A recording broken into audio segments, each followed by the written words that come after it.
What is cracking? I am the total reason. And this fucking sucks shit. Jesus Christ, what the fuck? I'm just kidding. How's it going, guys? We gotta get a better angle here. All right. Well.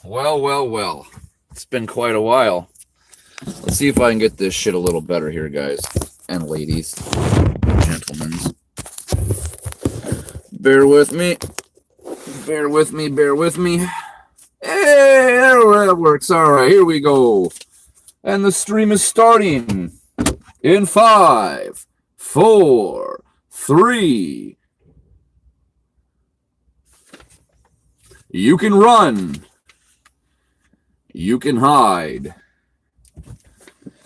But we're still going to talk about you on Drama Live. What's going on, guys? Holy Shalito, it's been so goddamn long since I've talked to you guys. I have been busy. I have been absolutely busy getting my life in order. A lot of crazy things have gone down in the last year, and it has taken about that long to get my life back to normal. I hope all of you are doing well. I hope to see some people in here soon. Obviously, the stream has just gotten started, so maybe we should just jump right in and see how things go. All right, first story of the day, the brand new hot game. I'm calling it right now, guys. Raft. That's right. You heard me. 4 letters. R-A-F-T. Raft. This is going to be the next big thing. This game, it reminds me of Minecraft survival mini games. Like, it reminds me of Skyblock. You guys remember Skyblock with Minecraft? Raft reminds me of Skyblock, but they just should call it Water Block, because instead of being in the sky hoping to not fall off an island, you're on a raft. You make yourself a little raft, and you're out in the ocean, and sharks are trying to attack you, and birds are trying to steal your food, and all sorts of weird shit's going on. And essentially, you build a raft, and you make it as homely as possible. I've seen people building houses on their rafts, making like cooking areas, all sorts of really cool stuff. And you're fighting the elements, and there's like there's crafting involved and item management, and for anyone who's OCD, it's one of those games where people are just gonna love it and eat it up. So if you haven't seen Raft or played Raft, go check it out now. The next hot thing, I swear to God, Raft. All right. Speaking of hot things just released, anyone see the Tesla Model Y? I had a feeling they were going to go with Y. You know why they were going to go with Y? They have the Model S, the Model E, and the Model X. That spells sex. What's the next letter that you can put with sex? A Y. Now it spells sexy. They got the Model S, the Model E, the Model X, and the Model Y. So if you ever need to remember what models they have with Tesla, just remember the word sexy. It was sex. Now it's sexy. You know he's doing this shit on purpose. I see you, Elon Musk. I know what you're up to, motherfucker. I know what you're up to. Sexy. He can say his cars are sexy. Model S, Model E, Model X, Model Y. Sexy. It blows my mind that this motherfucker gets away with this shit. But what do you expect from a crazy South African white dude who's a billionaire? It's just, I wouldn't expect nothing less of this man. Speaking of weird men, David Dobrik took a polygraph test. That's right, he took a lie detector test, and they asked him all sorts of crazy questions like, did you ever skip school, David? I'm going to ruin it for you. He has. He skipped school. David Dobrik was a bad student. He said he skipped many times, and there's a lot of other juicy little things that he admits to on this polygraph test. So if you haven't checked out David Dobrik's lie detector test video, it's good for a laugh. Go check it out. Are we all waiting for Avengers Endgame or what? Who the frick here wants to see some Avengers Endgame? I'm telling you, man, I'm into all that. I like what they've been doing with those videos, to be honest. I like the crossovers and the mashups. Seeing Spider-Man wearing a mechanical Iron Man style Spider-Man suit in the last one was really awesome. Seeing Incredible Hulk get inside the Hulk Buster suit was awesome. Like, there was just a whole bunch of like awesome crossover shit that went with it.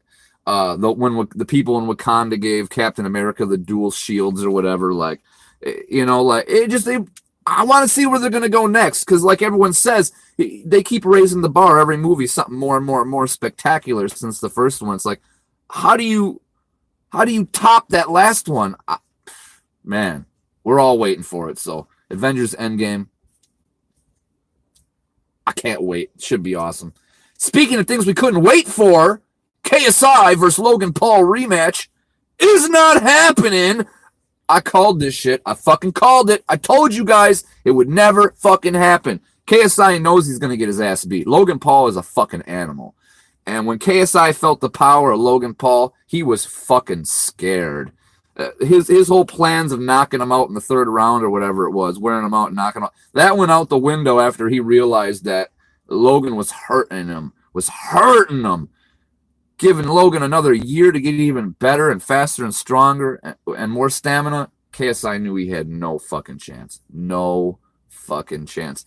He's too busy riding his fame wave and chasing women probably right now and spending his M's to care about training enough to where he could stand up to Logan Paul. In fact, I honestly think that KSI should fight Jake Paul, not Logan Paul again. I think that Logan Paul should have been declared the winner, but because it was a tie, KSI keeps the belt. And so because KSI has the belt, I think a new challenger should step up. I mean, we all know that Logan Paul beat KSI. We all know that. So wouldn't it be even better if Jake Paul got in the ring and whooped his ass even worse? Oh my God, that shit would be so funny. I don't know. I'm just not a KSI fan. I feel like he treats his people, his fans, like shit. And I don't like any sort of content creators who treat their fan base like shit, because as you all know, I love you all so much. I would never treat you guys like shit, and anyone who does not deserve to have their fans or their views or their channel or anything. So yeah, as you guys can see, I'm in the car because I get a lot of complaints that my internet connection is really crappy where I live, and you guys obviously don't like watching my live stream filmed through a potato. So here I am, better internet. Yes, we're using a pirated signal, but what the fuck? It's the pirate live stream, whatever it takes. Speaking of pirates, Casey Neistat quits social media. Well, I don't know if he's a pirate, but the fucker sure is rich like a pirate. But he's quitting social media, goddammit. He finds himself in traffic, scrolling social media. He finds himself on the stairs, scrolling through social media. He says that he finds himself doing it during times when he shouldn't, when it's dangerous and he's risking his life, and he wants to stop. So I doubt he's quitting social media altogether. I think he's just clickbaiting, obviously, and he's going to slow down a little bit, you know, in his everyday life. So that's cool. But check out that video. Casey always makes high quality content. I love his stuff. Oh shit! Speaking of high quality content, we got 2 stories here that have high quality content. Actually, 3 more stories. Let's do the first 2 here. The first one I want to talk about, it's a little one. Mr. Beast has a good video. $200,000 airsoft competition. That's right. Oops, someone's trying to call me. $200,000 airsoft competition. Holy shit. This guy has so much money to be able to let your friends have fun and get rich while they're doing it. He's living the American dream. So I support that. Support Mr. Beast. Go check it out. He's doing good stuff with his money. You gotta love guys like that. I mean, I know I'll never be that big, but if I was, I would do the same thing, man. I would spread the money. I would spread the love so much. I'd probably go broke really fast because I'm one of those people that if I ever have a fortune, I'd most likely give it away. I guess I'm stupid like that, but I just know what it's like to have nothing, and I want everybody to have something. And that's why I created this channel. So people who have nowhere to go or aren't accepted other places or for any whatever reason can come here, hang out with me, hang out with you guys, chat, talk about whatever the fuck we want to talk about, like I said. The next thing I wanted to chat about, Polybius. Oh my God. It's almost too long to go into it right now, but maybe we should have a whole separate discussion about Polybius. There was a video game supposedly in the 80s called Polybius, and it was only out for a few months, and they claimed that the CIA put it out, and they used it to experiment on ways to use video games to screw with people's neurological systems, whether that is mind control or making you sick I mean, taking you out of action for a while. Who knows? They were just experimenting.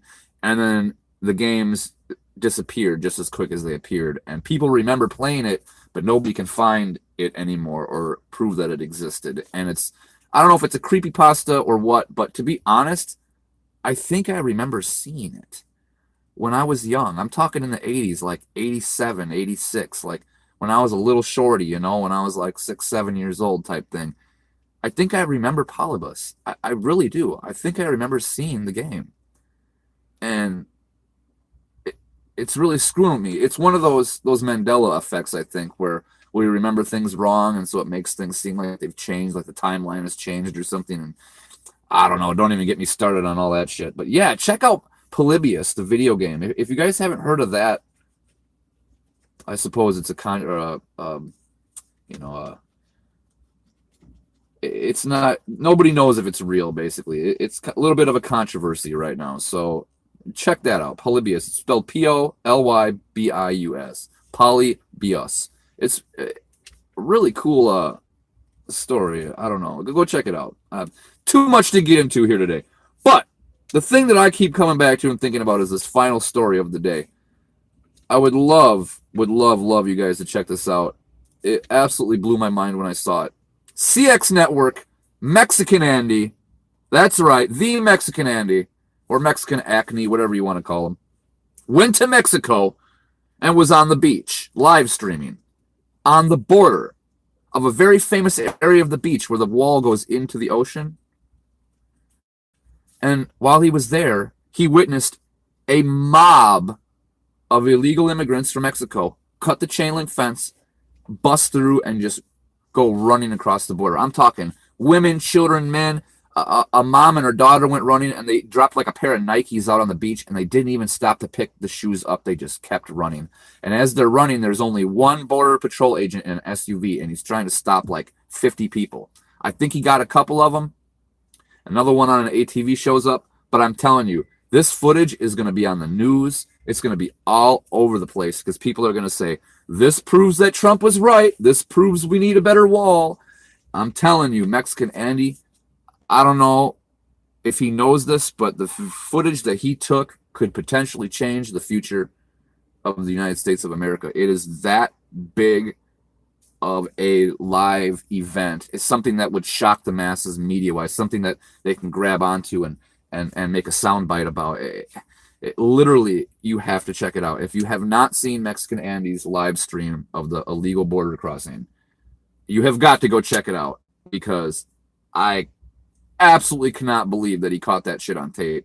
And I mean, I knew that people were crossing the border, but I didn't really think that they were doing it like that. I really didn't think that they were, 50 people at once just mobbing a border, like bum rushing to concert doors. It's like having 50 people run into a concert hall when Jay-Z's got a concert going on and security can only tackle 5 of the 50 people. 45 people make it in the building without paying. It's like that. They just go in numbers and they know that they can't stop everybody. So it's crazy, man. It's crazy what those Border Patrol guys are up against. So I don't know where everyone stands on all that. But as far as I am concerned, everybody is welcome into the country I live in, as far as I'm concerned, as long as you do it legally and the correct way, as long as you take the proper steps. Because if I wanted to go live in another country, I wouldn't expect to just go there and stay. I would expect them to have me go through all sorts of paperwork and stuff in order to receive the ability to become a citizen, in Malaysia or in Asia or in Japan or China. I wouldn't just expect to, walk across their border one day and buy a house and be like, oh, you got to let me stay here now because I'm here. If you don't do it right, it's not right. But if you do it right, you're welcome here, So it's just that simple.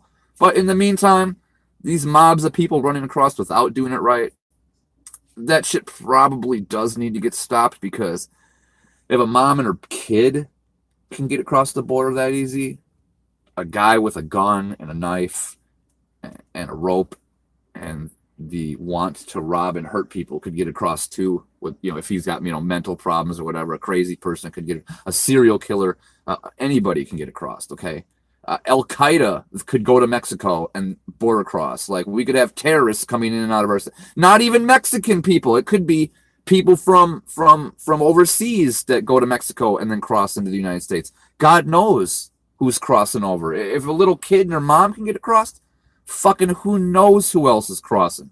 Like, the wall isn't even, we don't even need the wall to stop Mexicans from getting in. We just need the wall to stop any sort of negative, terrible person from getting in. Who cares your skin color? Who cares where you're from? We just don't want bad people to come in. That's it. That's it. Keep the bad people out. Find a way to figure out who's bad and who's not, who can come in, who's cool, who's not. That's all we need to figure out. In the meantime, if we need a wall to slow things down, it makes sense. But other than that, you guys, I love y'all. We had 0 viewers, 0 live viewers on this wonderful live broadcast. But that's okay. I love y'all. I know that YouTube hates me. The magical YouTube hand will not make me famous. And that's okay, because I don't need to be famous. As long as I got you guys every now and then stopping in to tell me you're okay and, say what's up. That's all I ever wanted anyway. So, all right, friends. I love y'all. I'm the Total Reason, and you're watching Drama Live. And until next time, peace out, guys. Love ya.